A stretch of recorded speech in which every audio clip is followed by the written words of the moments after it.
Addunyaa kanarraa dhugaatiin filatamaan dhugaatiin qaama keenyaaf fayyaa keenyaaf barbaachisaa ta'e maal akka ta'e beektu bishaan.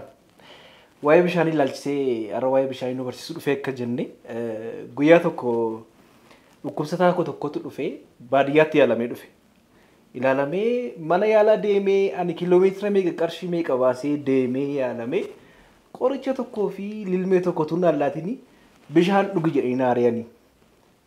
Doktara akkamiitu na mudate har'aa jedhe. Yeroo baay'een keessan tariitii namoonni baay'een keessan mana yaalaa deemtanii bishaan dhugaa. Hakiimni bishaan amma kana dhugi bishaan baay'isi dhugisiniin jedhee ta'uu danda'a. Bishaan yommuu yaadattan maaltu fuuldura keessan dhufa? Maaltu sitti yaadatama? Kalee. Kaleen keenya bishaan wajjin walitti hidhata qaba.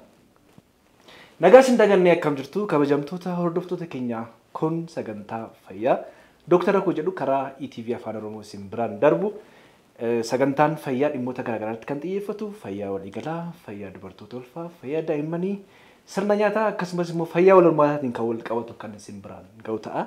Sagantaa kanas kan isin biraan ga'u Doktara keessan Doktar Naafi Argeetudha. Hanga xumura sagantaa keenyaatti na hordofaa.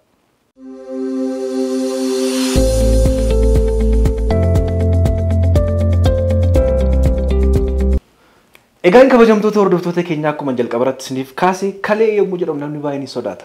Dhibee kalee qabdaa, dhukkubbii kalee qabda gaafa jedhamu namoonni baay'een paaniktu yookiin immoo baay'ee sodaatu. Iddoo garaa garaattis yommuu ilaallu namoota dhibee kaleen isaanii feel ta'e, kaleen isaanii dadhabe jedhamee gargaarsa garaa garaa yeroo isaan walitti qaban hundumti keenya argineera. Kalee keenya maaltu miidha? Kaleen keenya sadarkaa dadhabuu irra utuu hin ga'iin akkamitti eeggannoo gochuu dandeenya? Baay'een keenya akkuma baratame erga dhibeen keenya nutti hammaateetii ofii keenya mana keessatti waan garaa garaa bishaan, qullubbii, shunkurtii, zayitii waan akkasii erga fudhannee booda mana yaalaa kan dhufu. Kun garuu sirriidha. Kan jedhu sagantaa keenya keessatti kan waliin kaafnee ilaallu ta'a. Egaa kalee yeroo jennu anaatomii kalee gaafa ilaallu kaleen maal akka fakkaatu arguu dandeessu asirratti iskiriinirraati. Kaleen namni dhalli namaa kalee lama qaba. Garuu uumamaan namoonni kalee tokko qofaan dhalatan jiru. Kaleen akkuma beeknu saayiziin isaa yookiin immoo hammi isaa amma abootti harkaa kan ga'u yoo ta'u qaama keenya keessaa gara naannoo walakkaa dugdaa yookiin immoo gara naannoo bitaaf mirgaatti kan argamu yookiin immoo flank region kan jennu akkuma argaa jirtan jechuudha. Bakka kanatti kan argamudha. Egaa faayidaa kalee yommuu kaafnu baay'een keessan kaleen faayidaan isaa maal akka ta'e beektu. Faayidaa kalee beekna taanaan kaleen keenya yommuu dadhabu yookiin kaleen keenya yommuu miidhamu miidhaa akkamiitu irra ga'a kan jedhu tilmaamuun isin rakkisu jechuudha. Egaa akkuma jalqabarratti isinitti himuuf kee kaleen keenya wantoota xuraa'aa qaama keenya keessa ta'an. Qaamni keenya warshaa qaba, kan nyaata bulleessuu qaba, kan nyaata fudhatu qaba. Akkuma kana immoo nyaatawwan xuraa'aa yookiin immoo wantootawwan xuraa'aa qaama keenyaaf hin barbaachifne kanneen qaama keenya keessa yoo turan miidhaa geessuu danda'an immoo karaa funcaan ittiin gara garaatti dhabamsiisa jechuudha. Kana qofaa miti. Kaleen keenya amma dhiibbaa dhiigaa qaama keenyaa to'achuu keessattis gahee olaanaa qaba. Yookiin immoo blood pressure yookiin immoo dhiibbaa dhiiga qaama keenya to'achuu keessattis illee gahee olaanaa qaba jechuudha. Dabalataan baay'een keenya akkuma beeknu seelii dhiiga diimaa yookiin immoo red blood cell kan jennu seelii dhiiga diimaa oomishuu keessatti illee gaheen kaleen keenya qabu olaanaadha. Kana jechuun hormoonii seelii dhiiga diimaa oomishuuf gargaaru erythropoietin kan jennu oomishuudhaan seeliin dhiiga diimaa akka inni oomishamu gochuu keessatti illee gahee olaanaa qaba jechuudha. Kanaaf faayidaa kalee keenyaa yoo beekne kaleen keenya yommuu miidhamu dhiibbaa akkamiin nurraan ga'uu akka dandeenyu tilmaamuun nu rakkisa jechuudha. Mee sagantaa keenya guyyaa irraatiin waa'ee fayyaa kalee keenya wantoota kalee keenya miidhan cirracha kalee fi infekshinii kalee afuuffee funcaanii waliin kaafnee haasofna jechuudha. Jalqaba gara sagantaa keenyatti sun galiin dura. Kalee keenya maaltu miidha? Kaleen ofii cal jedhee hin miidhamu. Qaamni keenya sirna mataasaa, sirna marsaa dhiigaa, sirna marsaa liimfii kan jedhamu sirna marsaa kan biraa mataasaa danda'e qaba. Garuu wantoonni alaa gara qaama keenyaatti galan akkasumas keessi qaama keenyaa yoo jeeqame kaleen keenya miidhamuu danda'u. Mee wantoota kalee keenya miidhuu danda'an keessaa wantoota muraasa kaafnee ilaallu.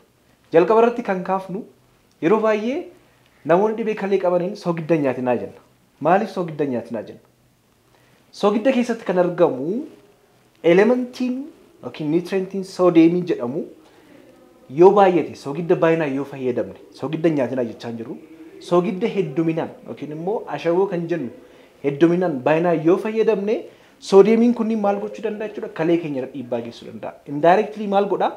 Dhiibbaan dhiigaa akkuma jalqaba irratti isiniif kaasuuf yaale faayidaa kaleen keenya qabu keessaa tokko dhiibbaa dhiiga qaama keenyaa to'achuudha. Soodiyemiin kun immoo dhiibbaa dhiiga keenya akka dabalu gochuudhaan kalee keenya irratti dhiibbaa guddaa geessuu danda'a jechuudha. Kanaaf soogidda amma nyaattan baay'ee xiqqeessanii nyaachuun barbaachisaadha jechuudha. Namoonni tokko nyaata keessa yoo caa jedhame natti hin tolu jedhu.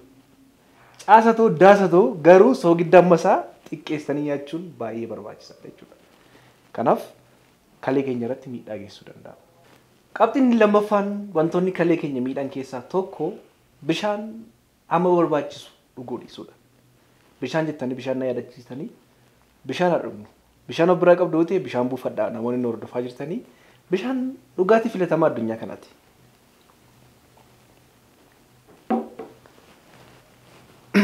Egaa kabajamtoota hordoftoota keenya yeroo baay'ee bishaan dhugaa yeroo jennu an bishaan hin dheebonne namni baay'een.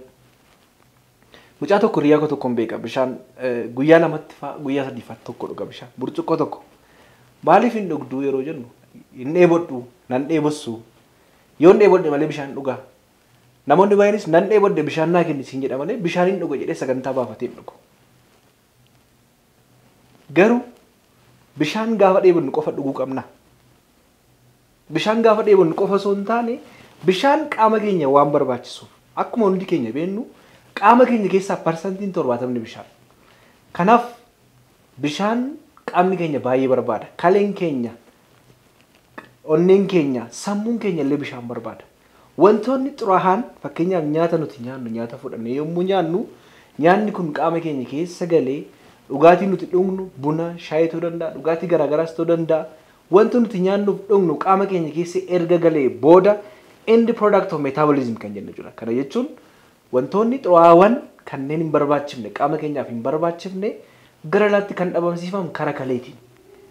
Kaleen immoo wantoota kana dhimbiibuudhaaf dhiiga kana dhimbiibdee gara alaatti bifa funcaaniin dhabamsiisuudhaaf bishaan baay'ee barbaachisa jechuudha.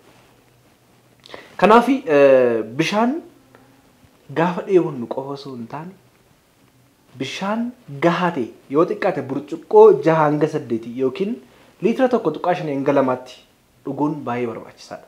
Gaafa dheebonnu qofa osoo hin taane bishaan of biraa qabaachuun bakka hojii keessanitti yeroo teessanitti yeroo galtanitti bishaan dhuguun baay'ee barbaachisaadha jechuudha. Kanaaf wantoota kalee keenya miidhan keessaa tokko bishaan gahaa hin taane dhuguu dhiisuu. Namni tokko bishaan baay'inaan yoo dhugute bishaan qaama isaa barbaachisu yoo fudhatu ta'e maaltu ta'a? Maaltu uumama? Tokkoffaa irratti bishaan gahaan argatu taanaan wantoonni xuraawwan qaama keenya keessa jiran walitti qabamanii precipitate ta'anii fakkeenya wantoonni xuraawwan xixiqqoo walitti qabamanii maal ta'u jechuudha? Cirracha kaleedhaaf nu saaxiluu danda'u jechuudha. Kanaaf bishaan yoo dheebottan osoo hin taane utuu hin dheebotin bishaan gahaa ta'e dhuguun baay'ee barbaachisaadha jechuudha. Ammas irra deebi'een jira bishaan haa dhugnu. Qabxiin sadaffaa wantoonni kalee keenya miidhan keessaa tokko yeroo baay'ee dhugaatiiwwan saamsamoo ta'an kan saamsaman yookiin paakdi ta'anii dhufan baay'inaan yeroo hedduu fayyadamna yoo ta'e dhugaatiiwwan saamsamoo fi dhugaatiiwwan mi'aa ta'an baay'een isaanii jiru. Kollaa ta'uu danda'a, peepsii ta'uu danda'a wantoota garaagaraa baay'inaan yeroo baay'ee fayyadamna yoo ta'e wantoonni kunniin kalee keenya miidhuu danda'u jechuudha. Kalee keenya irra dhiibbaa geessisuu danda'u. Yeroo hundumaa baay'inaan fayyadamuunis baay'ee barbaachisaa miti jechuudha.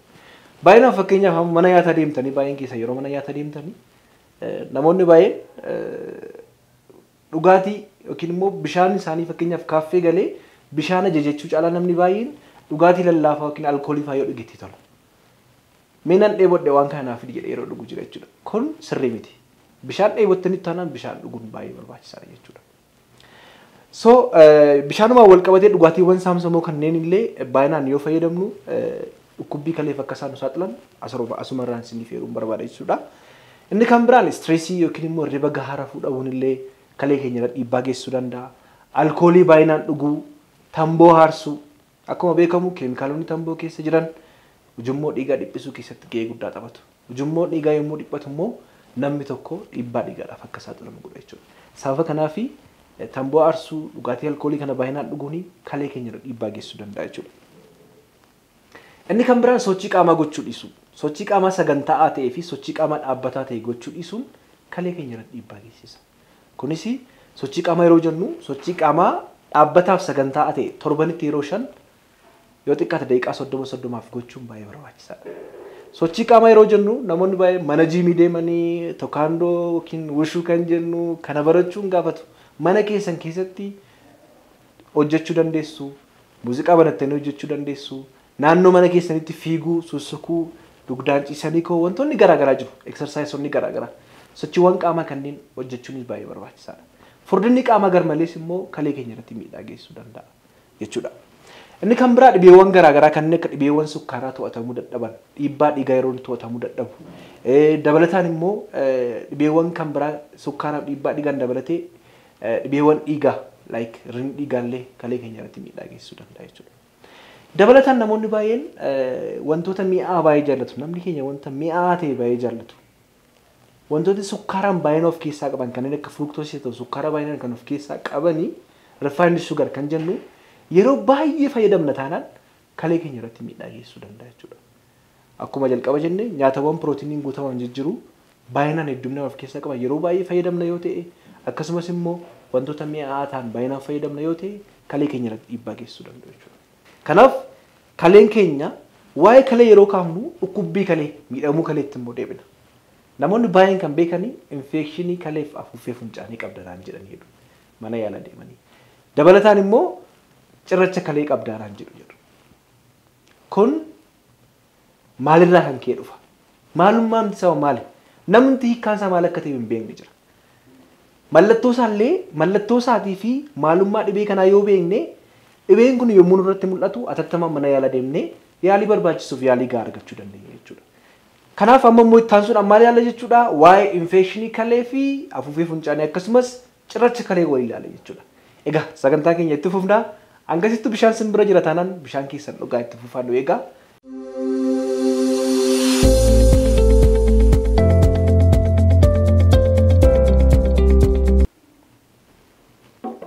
Egaa kabajamtoota hordoftoota keenyaa walitti deebinee jirra. Bishaan akkasiin dhugdan baay'een keessan quban qaba. Egaa amma immoo kan laallu kaleen keenya yommuu miidhamu immoo dhiibbaa akkamiin nurraan ga'a. Miidhamuu kalee keessaa tokko infekshinii kalee fi afuuffee funcaaniiti. Dabalataan immoo cirracha kalee waliin ilaala jechuudha. Mee infekshinii kalee fi afuuffee funcaanii jechuun maal jechuudha? Infekshinii jechi jedhu mataan isaa yeroo baay'ee jecha kana afaan Oromootti hiikuudhaaf barbaannee dhabne jecha kana hiikuudhaaf yaaleen ture. Kitaaba hoogisitti illee jecha kana barreessee hiikuun baay'ina rakkisee ture. Infekshinii kalee fi afuuffee funcaanii. Infekshinii jechuun maal jechuudha?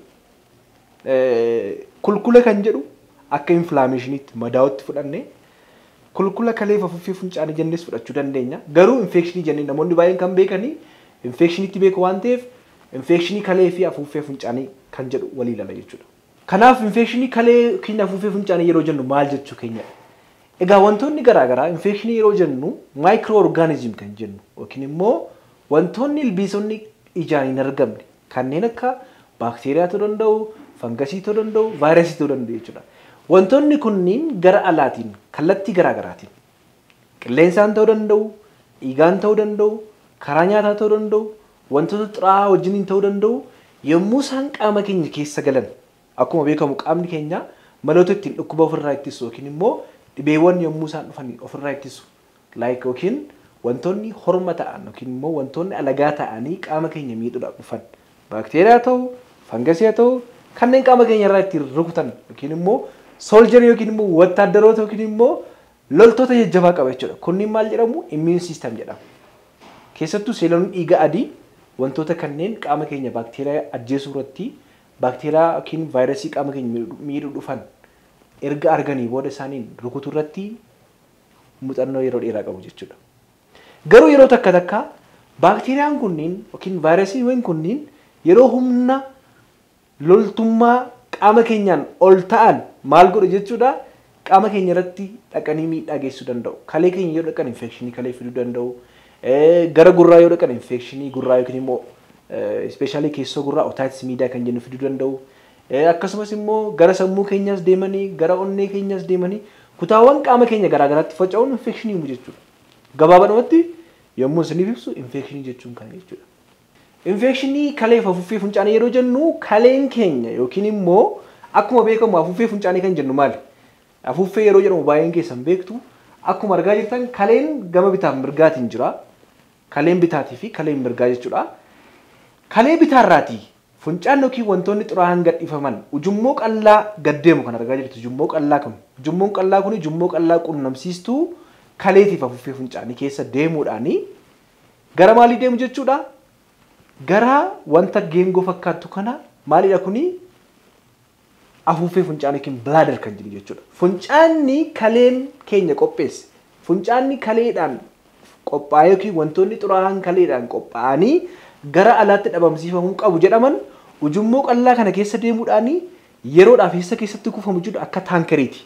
Akka taankeriitti akkuma argitanii maaldha afuuffee funcaanii kana keessatti kuufamu jechuudha. Afuuffee funcaanii kana keessatti erga kuufamanii booddee maal ta'u? Yeroodhaaf ture afuuffee funcaan walitti qabdee fakkeenyaaf hamma namni tokko funcaan kan funcaa'u funcaantu na qabe deemee funcaa jedha. Kana jechuun maali? Miirri funcaan qabu wayii yookiin immoo funcaan isaa akka guute. Kana jechuun maal jechuudha? Bilaadarii yookiin afuuffee funcaan isaa funcaaniin guuttee jirti. Kanaaf kana caalaa qabachuu hin danda'u waan ta'eef yoo kana caalaa qabate dhukkubbiin sitti dhagahamuu danda'a. Gara alatti dhabamsiisuu qabda kan jedhu notifikashiniitu karaa narviiwwan si'atoo kan nu biraan qaqqaba jechuudha. Kanaaf namni baay'een funcaantu na qabe jedhee kan dhaqee funcaa'u jechuudha. Bilaadariin isaa yookiin immoo afuuffee funcaan isaa yommuu maaliin guuttudha? Yommuu funcaaniin guuttudha jechuudha. Sababa kanarraan maallaa erga funcaaniin guutee booda gara alaatti karaa qaama saalaatiin dhabamsiifama. Achi keessa maaltu jira? Ureteraa kan jennu jira. Achi keessa yookiin immoo caasaa ujummoo kana keessa bu'uudhaan gara alaatti dhabamsiifama jechuudha.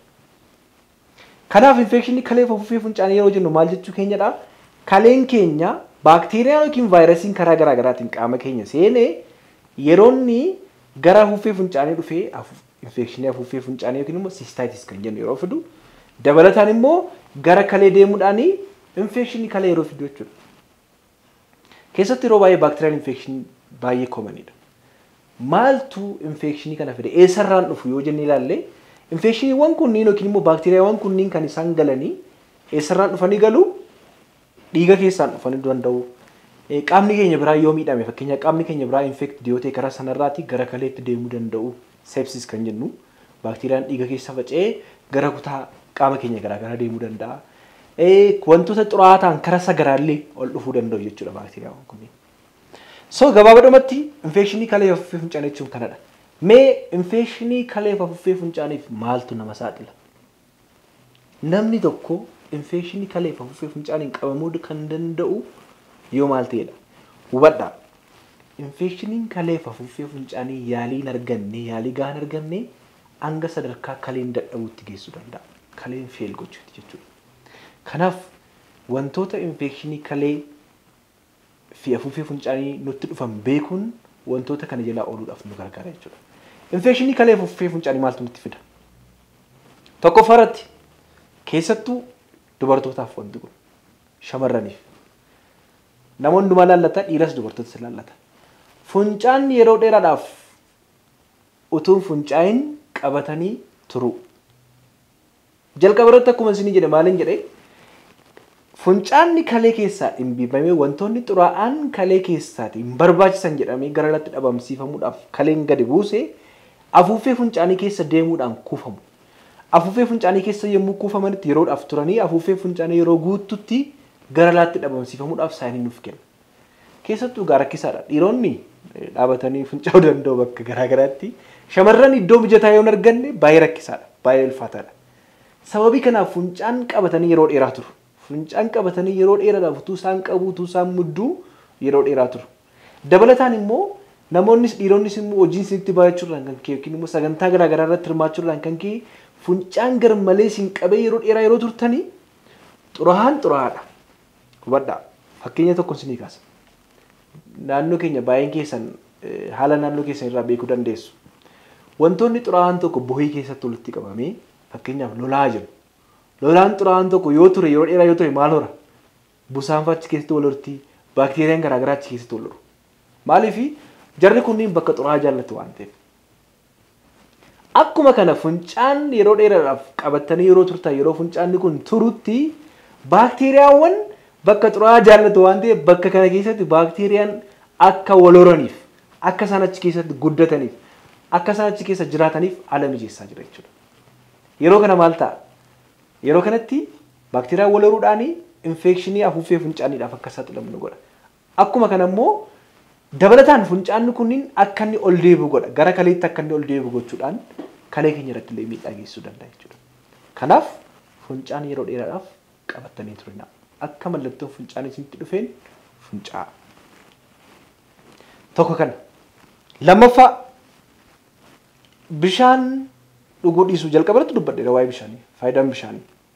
Akkuma isinitti himee bishaan dhuguun ammaan gahaa ta'ee fi bishaan barbaachisaa ammaan qaama keenyaaf barbaachisu dhuguuni wantoonni xuraa'aa qaama keenya keessa jiran akka isaan gara laatti dhabamsiifaniif gargaara isin jedheera.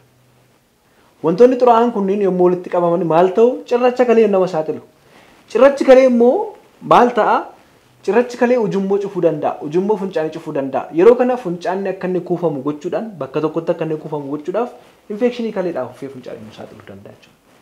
Kanaaf akkuma jalqaba isiniin jedhee bishaan fayyaa keenyaatiif barbaachisaa waan ta'eef bishaan ammaan gahaa ta'e dhuguun baay'ee barbaachisaadha. Inni kan biraa wantoonni infekshinii kaleef nu saaxilan keessaati. Keessattuu daa'immaniif warri daa'imman qabdan. Akkasumas immoo namoota iddoo mijataan jirreef fakkeenyaaf namni tokko yeroo bobbaa deemu mana funcaanii yeroo fayyadamuu deemu bishaan yoo fayyadamu ni gorfama. Yeroo takka takka bishaan bakka hin jiretti namoonni sooftiidhaan qulqulleeffatu. Sooftii yookiin waraqaadhaan ta'uu danda'a.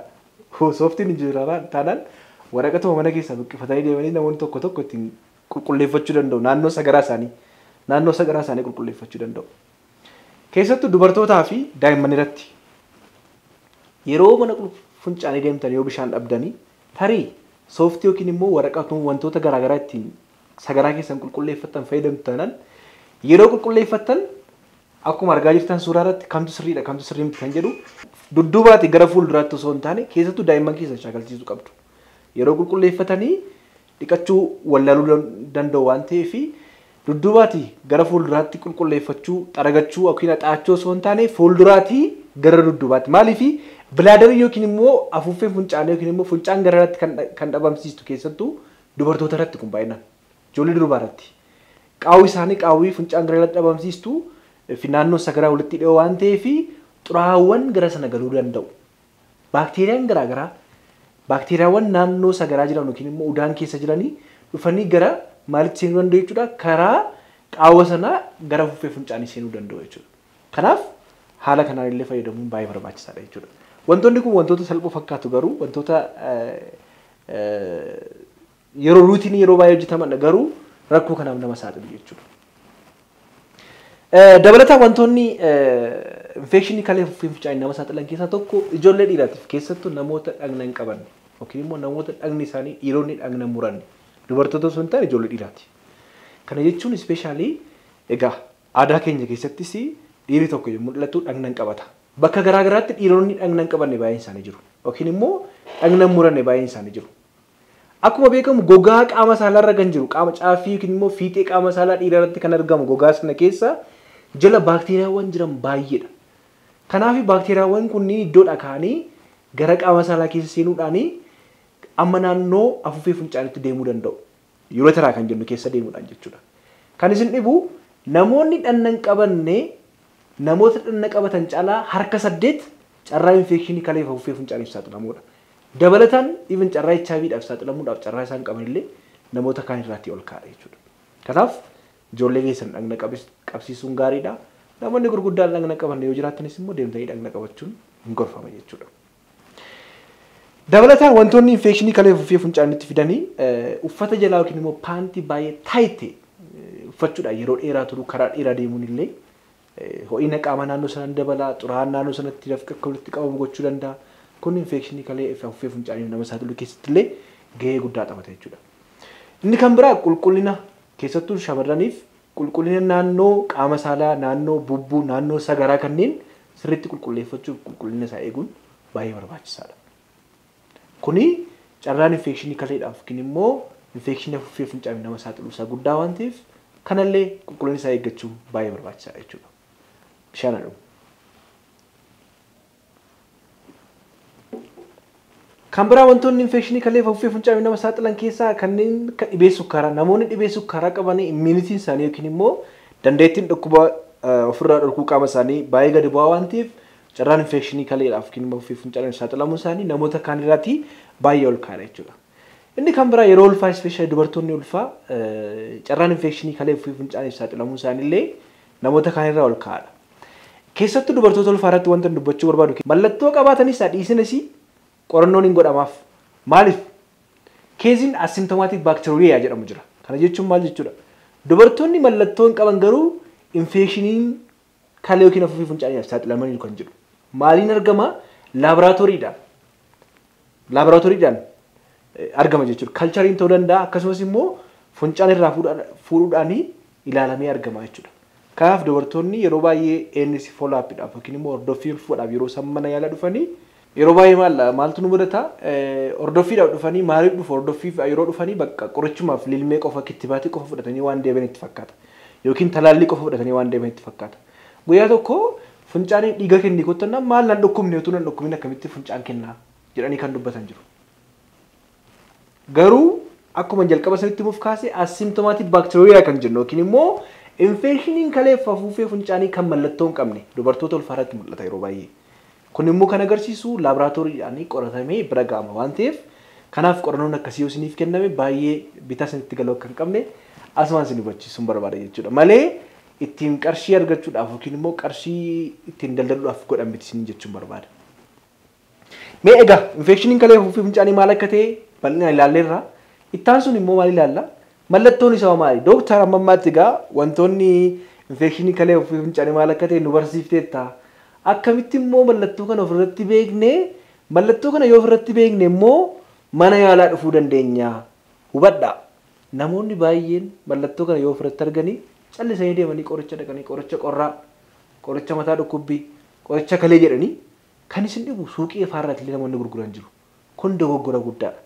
Qorichi isiniif barbaachisu haala qaama keessanii hojii ilaalamee daayimoosistu moo noosistan jedhamee ilaalamee garaa qabdu moo qabdan jedhamee ilaalamee kan isiniif ta'u guyyaa fudhachuu qabdan doozii isaa wajjiniin ogeessi fayyaa hakiimni isiniif barreessee isiniif ajaje jechuudha.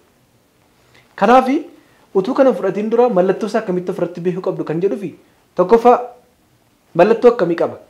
Infekshiniin kalee keessumattuu infekshiniin kalee yookiin immoo renal infekshinii maal yookiin immoo pyelonephritis kan jennu dhukkubbii naannoo kana flank yookiin naannoo mudhii walakkaa gara kanaatiin gara saayidiitiin yookiin immoo gara kanaan kan jiru dhukkubbii baay'ee nama dhukkubu kan namatti dhaga'amu gara kanaan dudduuba kanaan jechuudha akkuma argitanii.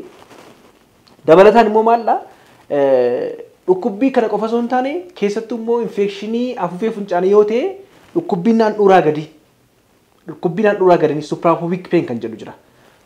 Supraapubic painiin kuni handhuuraa gaditti naannoo hoffaa keessaniif handhuuraa gaditti kan yoo isin dhukkubate dhukkubbii isin dhaga'amate kun mallattoo infekshinii afuufee funcaanis ta'uu danda'a jechuudha.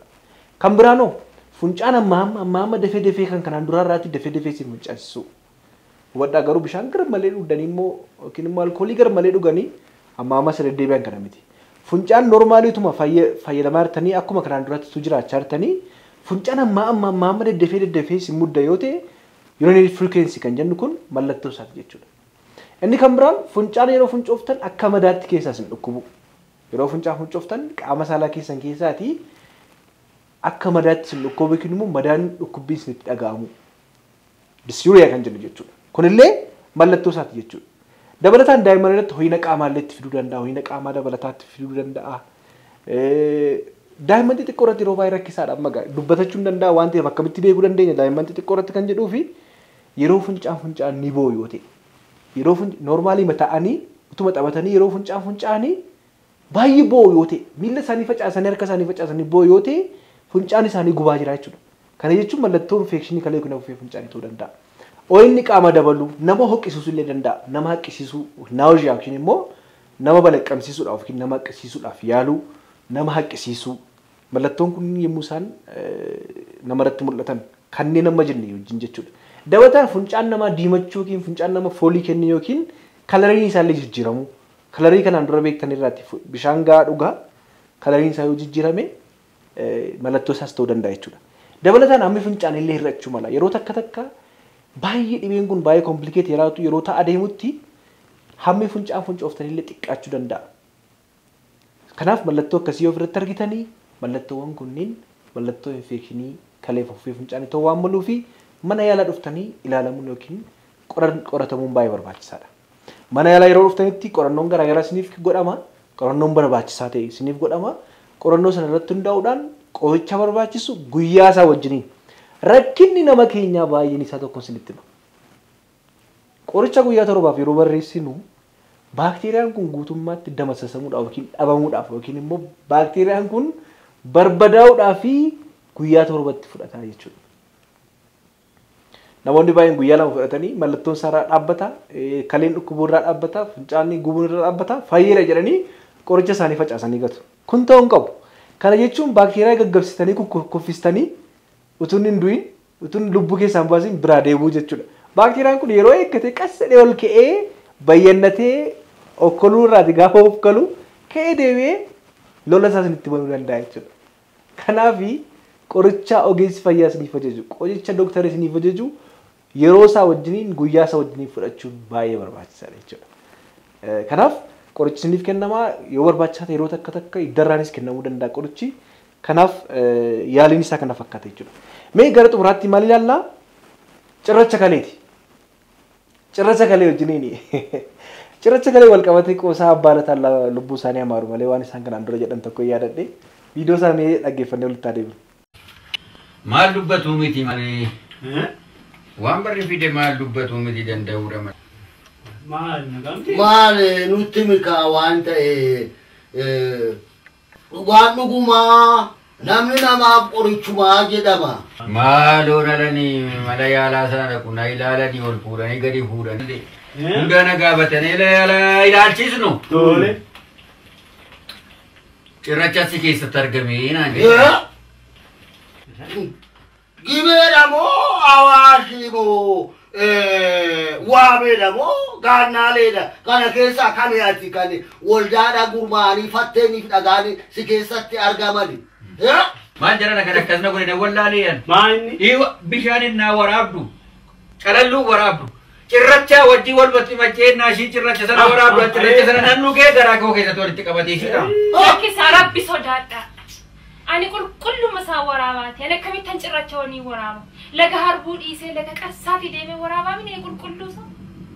Maali qoricha kana jechuun lilmoodha moo kiniina wayisee jedhu. Maal jedha kun immoo? Milmoodhaa fi kiniinatu dhagaa gurraacha amma sana ga'u hunda caccabsee garaa keessaa baasa jettee yaaddaa iyyati. Akkuma argitanii bishaan maaliiti maqaa bishaanii maqaa dha'u. Bishaan sana keessaa dhagaan cirracha kalee qabdaa ittiin jedhu gaa. Cirracha kalee qabdaa ittiin jennaan cirracha kalee dhagaa kalee of keessaa qabu yookiin cirracha kalee jennaan bishaan kan kanaan dura dhugan bishaan akkasii keessaa dhufee natti darbee laata. Bishaan akkasii keessaatiin bishaan kana wajjiniin dhugee laata jedhanii yaadu namoonni baay'ee. Guyyaa tokko ani akkasii nama wayiitti dhibee akkasitti himnaan bishaanuma qulqulluu haayilaandiin fayyadama. Maal immoo jaartii kootu misraa wajjin tariiti yeroo misira keessaa funaantu cirracha sirriitti keessaa funaande fakkaata. Kanaaf cirrachi kalee na qabe jedhee namoonni baay'een dubbatan. Cirracha kalee jechuun akkas miti gaa'es. Cirracha kalee jechuun maal jechuudha? Jalqaba isinitti meera. Faayidaan kaleen keenya keessaa tokko wantoota xuraawaa ta'an inni product of metabolism kan jennu kanneen qaama keenyaaf hin barbaachisne karaa fincaaniitiin fincaanni maal godha? Flash godha baay'ee waan biraa miti bara. Fincaanni fakkeenya waan xuraawaa tokko tuubboo wayii keessaa akka inni boo'u yoo barbaadan flash itti gadhiistu bishaan. Akkuma kana fincaanni maallaa yeroo bishaan dhugnu bishaan sun dhaqee kaleedhaan imbiibameetu flash godhee baasa jechuudha. Wantoonni xixiqqoon kun walitti qabamanii bishaan gahaan dhugnu yoo ta'e akkuma jalqaba isinitti wantoota baay'ee isiniif kaaseera. Mallattoo isaa maaltu nutti fida kan jedhu isiniif kaasa. Yeroo kana maaliif nu saaxilu? Cirracha kalee nu saaxiluu danda'u jechuudha. Cirrachi kalee saayiziin isaa xiqqaarraa jalqabee hanga guddaatti jira. Saayizii xiqqaarraa jalqabee hanga guddaatti jira. Egaa cirrachi kalee isa keessatti argama kan jettan akkuma argitanii kalee keessatti ni argama. Kalee keessatti bakka duwwaa kalee keessa jiru. Dabalataan immoo ureter kan jennu kan kaleedhaaf uffee funcaanii wal qunnamsiisu kana gidduutti illee argamuu danda'u. Cirrachi kalee keessaa baatee Dhattee achi keessatti rakkachuu dandeessi. Achi keessatti hafuu danda'a. Dabalataan immoo akkuma argitanii afuufee funcaanii keessa illee cirrachi jira jechuudha. Bladder stone, kidney stone jenna warra kanneen. Urethral stone. Urethral stone jechuun cirracha ujummoo qal'ittii sana argaa jirtu ujummoo qal'ittii sana keessatti argamtu jechuudha. Egaa mee cirrachi kalee maal akka ta'e haayilaatii isiniif kenneera. Cirracha kalee maaltu nu saaxila? Tokkoffaa bishaan gahaa ta'e dhuguu dhiisu. Bishaan qaama keenyaaf barbaachisu jalqaba burcuqqoo 6-8 liitira tokko tuqaa 5-2 yookiin 1-2 dhuguun baay'ee barbaachisaadha isin jedheera. Bishaanii filaash godhee baasuudha. Wantoota xuraa'aa kanneen akka isaan filaash ta'anii ba'aniif garagaratti dhabamsiifamaniif shoora olaanaa taphata. Bishaan gahaan dhugnu taanaan maal ta'a jechuudha walitti qabamanii kaleen kuni gosa baay'ee jira cirrachi kunniin. Kaalsheemii, oxaaleetistoon, kaalshiimstoon kanneen wantoota baay'ee jira. Kunniin walitti qabamanii precipitate ta'anii walitti qabamanii kalee cirracha ta'u jechuudha. Cirracha. Cirracha argaa jirtu waa isaan fakkaatan gosa garaagaraa gosa kana argaa jirtu. Dabalataan gosa kanaa jechuudha. Gosa garaagaraati. Saayiziin isaanis gargari, bifti isaanis gargari jechuudha. So fagoo kana kan biraan nyaata pirootinii baay'inaan of keessaa qabu yeroo hedduu fayyadamu. Pirootinii fooniif bu'aa foonii kan ta'an yeroo baay'ee nyaanna yoo ta'e cirracha kalee nu saaxiluu danda'a jechuudha. Dabalataan nyaatawwan mi'aa ta'an jalqaba irratti kaasira. Refined sugar kan akka fructose ta'u glucose kan qaban baay'inaan fayyadamuun cirracha kalee nu saaxiluu danda'u.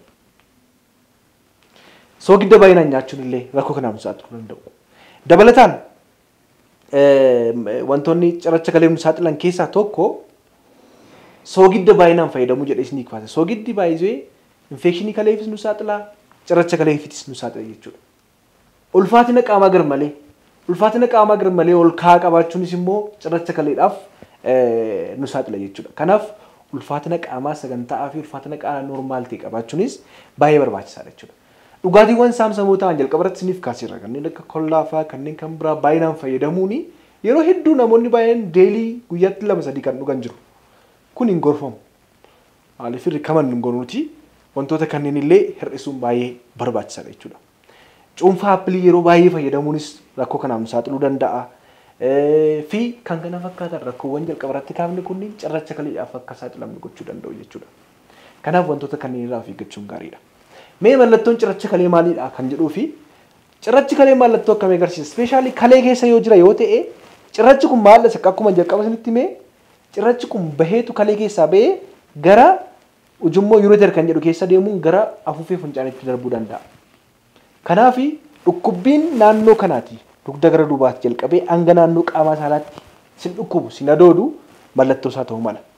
Dabalataan funcaan nama funcaasisuu funcaan yeroo funcooftan sin gubuu danda'a. Maaliif carraan infekshinii kaleef afuufee funcaanii nama saaxiluu isaa ol ka'aa waan ta'eef namni cirracha kalee qabu cirrachi kalee kun yommuu dhaqee cufuu danda'a funcaan kan baay'ee dhorkuu danda'a akkuma jalqaba irratti sitti hime jechuudha. Funcaan namaa diimachuu, funcaan nama gara bifa diimaatti jijjiiramuu, nama dafqisiisuu, nama haqqisiisuu wanneen kunniin mallattoo isaati jechuudha. Kanaaf cirrachi kalee bakka garaagaraa dhaqee yommuu cufamutti dhukkubbii namaa namatti dhaga'amuu danda'a. Kanaaf mana yaalaa mallattoo akkasii yoo qabaattan mana yaalaa kottaati dhukkubbii ispeeshaalii gara kanaa jalqabee amma naannoo gaditti keessa deemee sin dhukkuba. Koolikii peen jenna koolikii keessa deemee sin dhukkuba. Dhagaan kun cirrachi kun yommuu keessa deemtu dhukkubbiin akkasii namatti dhaga'ama jechuudha. Kanaaf gabaabumatti xumurreerra yaalli isaa maal kan jedhuu fi namni cirracha kalee qabu tokko saayiziin isaa xiqqaa yoo ta'e ammaan xiqqaa yoo ta'e yeroo baay'ee bishaan baay'inaan akka dhuguu jenna ganama kee. Maaliif bishaan baay'inaan yommuu dhugutti cirrachi xixiqqaa sun pireeshariidhaan dhibamee qaama keessaa ba'uu danda'a yookiin immoo namoonni baay'een funcaan keessaan ba'ee kan harkatti baatanii filannetti agarsiisan jiru. Jira hin ba'a. Sirriitti bishaan dhugnaanii filaash godhee yommuu funcaan funcooftanii pireeshariidhaan baasa jechuudha. Kanaaf funcaan bishaan dhuguudhaan funcaa'uun hin gorfama jechuudha. Bishaan baay'inaan dhuguu. Ispeeshaalii ganama akkuma ribirraa kaatanii bishaan dhuguu jechuudha. Kanaafidha jalqaba irratti kileentiin keenya jalqabaa kan tuun beekin kan nutti hime garuu sababa kanaaf ajajna.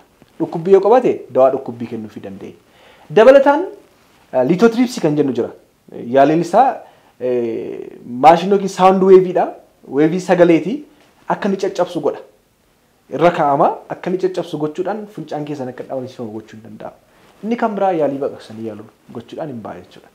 Egaa sadarkaa kana tun ga'in of eeggannoo gochuun baay'ee barbaachisaadha. Kaleen namaa fail ta'e jennaan qarshii guddaa baay'isanii kalee kan jijjiirsamu akkasumas immoo yaaliin isaa baay'ee expensive mi'aadha. Kanaaf kalee keenya sirriitti kunuunsa gaarii gochuun baay'ee barbaachisaadha jechuudha. Egaa kabajamtoota hordoftoota keenyaa sagantaa keenya guyyaa irraa dhimma fayyaa kalee keenyaatii fi infekshinii kaleef afuuffee fincaanii akkasumas cirracha kalee irratti goone kana fakkaata. Yaada qabdan nu barreessaa. Hanga xumuraatti obsaan turtanii waan hordoftaniif guddaa galatoomaa isiniin jenna. Dr. Naafii Argeetudha. Dr. Keessan galatoomaa.